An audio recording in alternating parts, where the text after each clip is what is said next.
السلام علیکم ویورز، میری ویڈیوز پسند آتی ہیں تو چینل کو سبسکرائب کرنا اور ویڈیوز کو لائک کرنا نہ بھولیں۔ Thank you.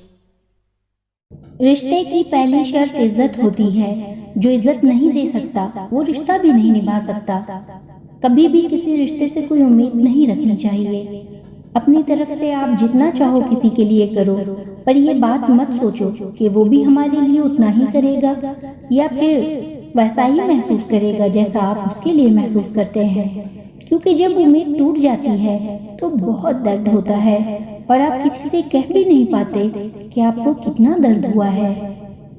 جو لوگ دوسروں کو ناجائز بد دعائیں دیتے ہیں وہ یہ جان لیں کہ جو دعا یا بد دعا ہم کسی اور کو دیتے ہیں وہ پہلے ہمارے حق میں قبول ہوتی ہے، بعد میں دوسروں کے، وہ بھی تب اگر وہ اس کے مستحق ہوں، ورنہ نہیں۔ یہ ضروری نہیں کہ کسی کی آہ یا بد دعا آپ کا پیچھا کرے، کسی کا صبر بھی آپ کے راستے میں کھڑا ہو سکتا ہے۔ ایک غیبی اصول یہ بھی ہے کہ جو تقسیم کرو گے اسی کی تمہارے پاس فراوانی ہو جائے گی، پھر وہ دولت ہو، علم ہو، محبت ہو یا آسانیاں۔ بد زبانی، بد کلامی اور فحش گوئی سے آپ نہ صرف اپنا وقار برباد کرتے ہیں بلکہ ان لوگوں کی بھی توہین کرتے ہیں جنہوں نے آپ کی تربیت کی۔ جس طرح لیمو کی ایک بوند 1000 لیٹر دودھ کو برباد کر دیتی ہے، اسی طرح انسان کی انا بھی اچھے سے اچھے رشتے کو برباد کر دیتی ہے۔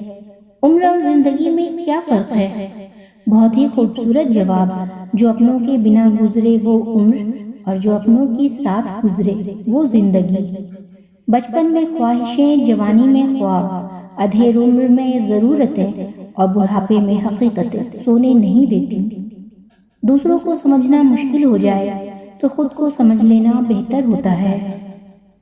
فکر کی تلخیوں میں گم ہو کر آدمی بے سبب بھی ہنستا ہے۔